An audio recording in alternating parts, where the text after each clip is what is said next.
You are most inspired by the conversations you share with your friends. How silly in retrospect when you cried and thought you were stupid and had no friends and had no value, nothing to give, when all along you've been a genius. You just didn't notice you were a genius. You just didn't notice. Some muck from your youth had tainted your subconscious and dusted your awareness of yourself as a genius. But you have charmed everything he can think of, even when you cursed the millionaires. It was never the millionaires you cursed. It was the sadness that not everybody has the best things, because you'd like to see everybody afford whatever they need, whatever they want. You eat like a genius, insisting on foods like yams, cabbage, and quinoa. You disagree with some people. It isn't self-righteous to disagree. Explain why, and insist upon whatever it is you will insist upon. You're sensitive even in your coldness. In fact, your coldness is a rather hypersensitive response. Are you too sensitive? Not sensitive enough? Easily offended? Are you very critical? Who isn't? Are you respectful? Do you tell the truth? To others? To yourself? What are your thoughts on character? Character itself? Yours? Characters of others? You think a lot about other people, even if sometimes only subconsciously. Hypothetically, subconsciously, we are all subject to each other to some extent, in some sense. As for consciously, smiling at thoughts of your friends. They're not perfect. You're not perfect. You pissed them off. They pissed you off. You love them. They love you. They're always somewhere in your mind, inspiring you until your next conversation with one of them.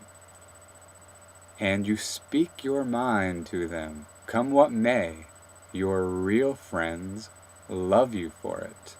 That is how you make a friend, by speaking your mind and telling the truth. How silly, in retrospect, when you ignored your friends because you envied them, felt intimidated by them because they showed you your mistakes, when it wasn't about you or Seventh-day Adventism or your iPod or how he loves you no matter what anybody else says. Some people think you're delusional. Some people don't. Enough with this Seventh-day Adventism nonsense. It's snobbish bullshit. Your friend told you it's too deep, or worse, you try too hard to be great and intelligent, or nobody cares, nobody fucking cares. It's too weird, too out there. No time to think so much about it. More interesting things. It's boring, not his taste. Yes, this is bad music that you played for her. It's bad because it's insulting. You're so insulting. Listen to yourself. You think you can put people in their place, and they think they can put you in your place sometimes. And your Facebook status, your tweets, and the comments they leave under your Facebook status, or in response to your tweets, or your status and tweets that don't interest anyone. They took half a look and didn't care, but you never paid it any mind, except for, on occasion, it made you feel disliked, invisible, and then everybody commented and it was weird. You didn't expect it. Or maybe you did. After all, what you said was so clever. Or maybe it wasn't. Or who cares if it was or wasn't, or as you'd never aimed to be clever. Only, what did you aim to be? to spout whatever was on your mind? Now you know why Howard Stern makes so much fucking sense.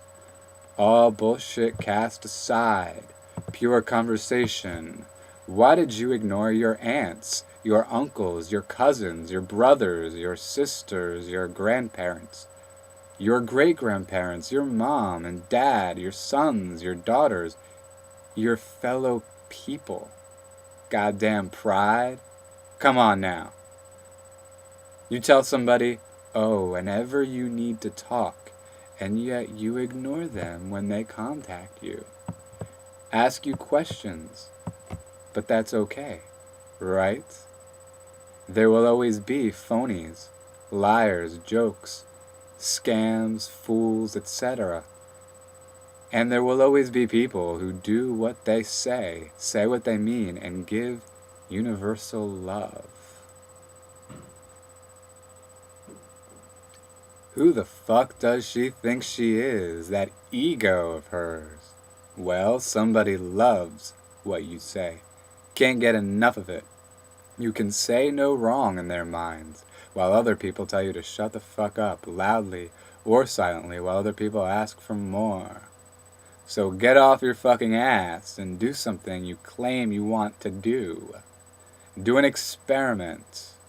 What would it take to get you into Manhattan, face more rejection than you can handle, and then get a starring role in a television show?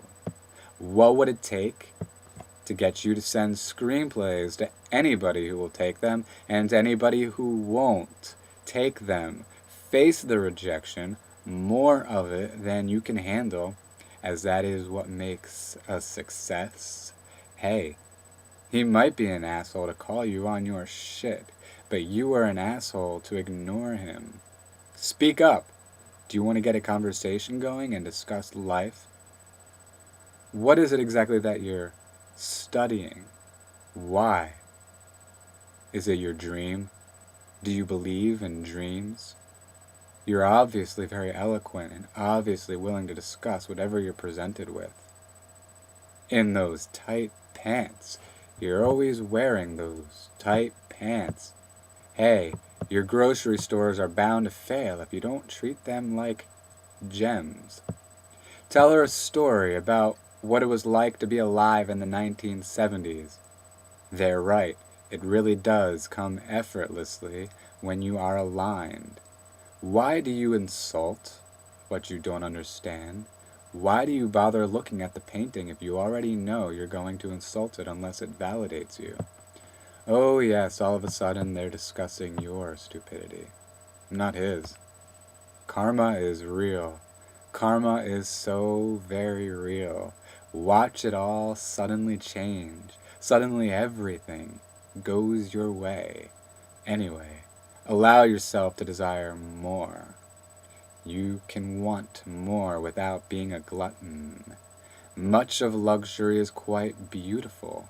The elaborate, sophisticated whirlpool, jetting, steaming hot water that massages your back, your muscles. Anyway, the difference between philosophy and poetry, the difference between philosophy, prose, and poetry. Are you enjoying yourself? He thought of you when he heard a Billy Joel song play on the radio. Does someone's opinion or fear of someone's opinion or estimation of someone's opinion dictate what you think? When you said, fuck you, it wasn't very nice, classless. We've probably all thought, fuck you. A lot of people say, fuck you. Are you sorry you said, fuck you? You felt immature when you said it. You'd like to be beyond fuck you. Matter of self-respect, you think about how it sounds to the one you say it to. The people you really want to say fuck you to, just once, to get it off your chest. Why did you say fuck you? Because you were hurt and angry? Because she stole your money? Because you were weak and she knew how to talk your money into her hands and that angers you, and so you tell her fuck you? because he lied to you and stole your security deposit. Waves of emotions, waves of thoughts. People like Eminem make a lot of money saying fuck you and things of the sort. Maybe you really worry too much. Maybe you're way too nice and you don't even see it. Cruel to be kind? How do you want people to think of you? What do you want to be known for? You want to be liked? Not everybody wants to be liked. You want to be loved, appreciated. You want to be recognized for what you contribute. Again, not everybody does or cares about those things. And anyway, you are liked. You are loved. You are appreciated. You are celebrated, admired, etc. You're slightly embarrassed sometimes by how deeply you'd love to be celebrated, famous, rich, or by how celebrated, famous, and rich you are. So what? You're really not so bad. Just take a look at what some people do for fame and what some people do with their fame. Sex tapes, insults, lies, ass-kicking, cock-sucking, etc. So what? You want fame, money, brilliance. So what? And you have fame, money, brilliance. So what? Moving beyond all of that, you think of Mark Zuckerberg and his Facebook. You admire him. Look how much time people devote to Facebook. So much you can do with Facebook. He has a movie about him. You think of Howard Stern. You admire him too. Millions of people listening to him on Sirius Radio. 2 books and a movie about Howard Stern. You think of Barack Obama, first black president of the United States. What an honor. These powerful people, the impact they make, how they inspire you. You'd like to shake their hands. You will be in New Orleans soon. What will you think about it? It's fun to be somewhere and notice the thoughts it inspires. Some of it, the aura of the place, and some of it, you. Interesting sort of chemistry experiment. Sitting in your office, certain things come to mind. Shopping at the grocery store, other things come to mind. Drinking green tea at the cafe, other things come to mind. On the highway, somewhere in the middle of Kansas, driving through the mountains in Arizona, or Colorado, or California, or the desert in California, sand that looked for a moment almost as white as snow, or Utah, where you felt God bursting through your chest, and it made no fucking sense why you felt that way, or Mississippi, where you felt sad, and then wondered if the sadness you felt in Mississippi could be condescending to some people. But you were disappointed by the Mississippi coast, where the Gulf of Mexico looked ugly and miserable and ruined by Hurricane Katrina. But the houses in Mobile, Alabama and Biloxi, Mississippi, beautiful, inspiring, pleasure to gaze at, and the sun setting over the Gulf of Mexico. You didn't get enough time to watch it. You should have spent 3 or 4 days in Biloxi, even though it seemed, from the perspective of a quick drive past it, there might not be anything to do. There is plenty to do in Biloxi. Gamble and stare at the Gulf of Mexico. Amen. The highways, how they fascinate you as you compare and contrast the highway through Houston, Texas, with the highway in who knows where, Alabama, where it is pouring rain, rain pouring harder than you have ever seen. And it's exciting, thrilling, kind of rain you never forget. Like the blizzard of 1996 in Cream Ridge, New Jersey, almost 3 feet of snow. He's sorry he insulted her when they got lost in Texas. Took a wrong turn somewhere, and he blamed her, and it was wrong, and he screamed, and she screamed. Texas is one of the most beautiful states in America. Texas, California, Florida, Arizona. But beauty is so subjective, right? All about the way it hits you. You were where you were in your mind and what different things you saw made you think and what those thoughts made you feel. In Texas, you saw the most beautiful stars. You drove 110 miles per hour because you'd been driving 14 hours, and if you didn't get to that hotel soon, you were going to fall asleep on the fucking steering wheel, and you still had bottles of Heineken you wanted to drink. To enjoy a Heineken at a motel in the middle of nowhere, Texas, and those stars seem to love you and show you some kind of surreal, abstract, spiritual aspect of truth, or God, even though you didn't believe in God in those days. You are going to take a cruise soon, either through the Caribbean Sea or the Mediterranean Sea. Which one first? Caribbean or Mediterranean? Caribbean or Mediterranean? Caribbean or Mediterranean? Maybe not the entire sea, save some for another time. Or maybe the entire sea, and then in the future, you'll stay on the islands instead of the cruise ship. The long life ahead of you smiles at you, winks at you, all the fun you are yet to have, all the traveling you are yet to do as you search for your beachfront mansion. You don't know where it will be, but you know it's there, waiting for you, luring you to it, attracting you to it, illuminating the path to your beachfront mansion. Maybe it will not be in America. Maybe it will be in America.